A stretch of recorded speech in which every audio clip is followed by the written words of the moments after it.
Well, we can probably all agree, weirdest time ever right now.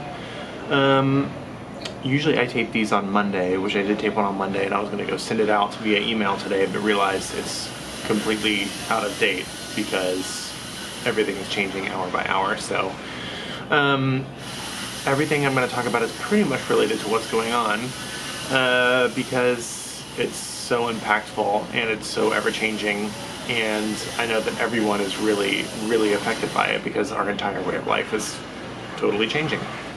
Um, some of the first things that I want to talk about are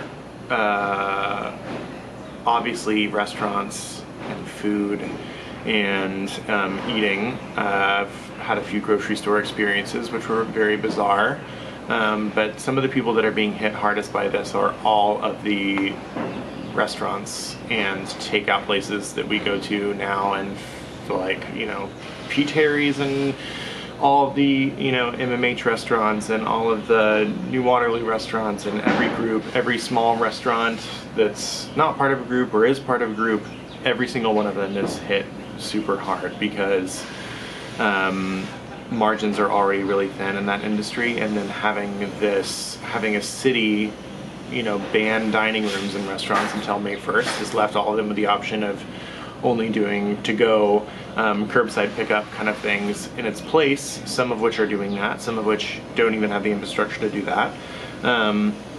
But the ones that do, let's support them in every way we can. I mean, we're all cooking from home and doing that a lot more. I'm doing that a lot more than usual because I love going out to eat. And I still do, but now it's going to be not in a dining room. So I would encourage you to go and check out all of the, go do Instagram searches, just go Google Eater Austin and the Austin Chronicle. Both have great resources of all the places that are still open and what they're doing as far as those options and what their new menu is. Also, there's a cool project, takeouttracker.com, that has all of the restaurants tracking in real time and like what they're doing during this pandemic. So that's super helpful to kind of go and check that out. Just who can prepare? I mean, who would guess for this kind of thing going on?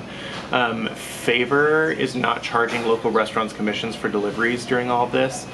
Uber Eats is not charging delivery fees, they're just charging service fees, and you're able to tip all of these people generously that are kind of doing all this. I mean, they've been hiring a lot of drivers. I know it's been a big kind of rush in a different way for them, and people are changing how they're doing business completely.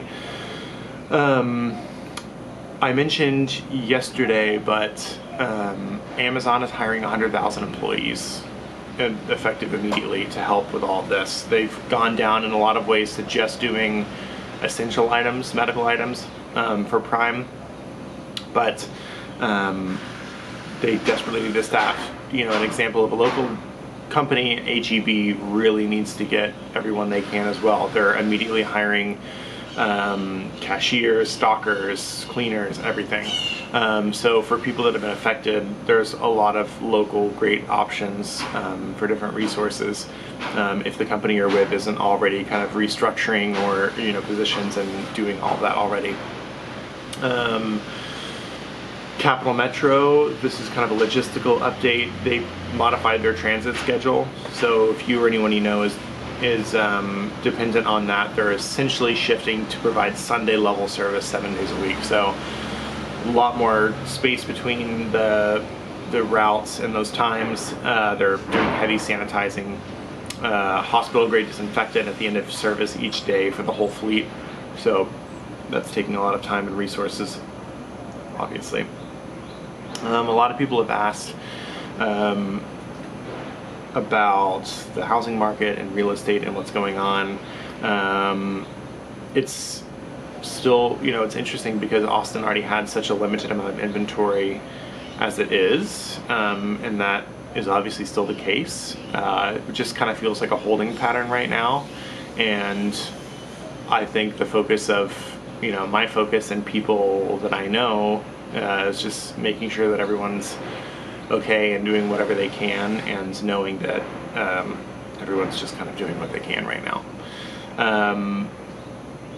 You know, that there's still, people are still buying, people are still selling, because some people have to, you have to have a house. So some people were kind of in flux already. But I think that we're all just waiting to see what happens and what takes shape in the next week or so, because it is so rapidly changing every moment.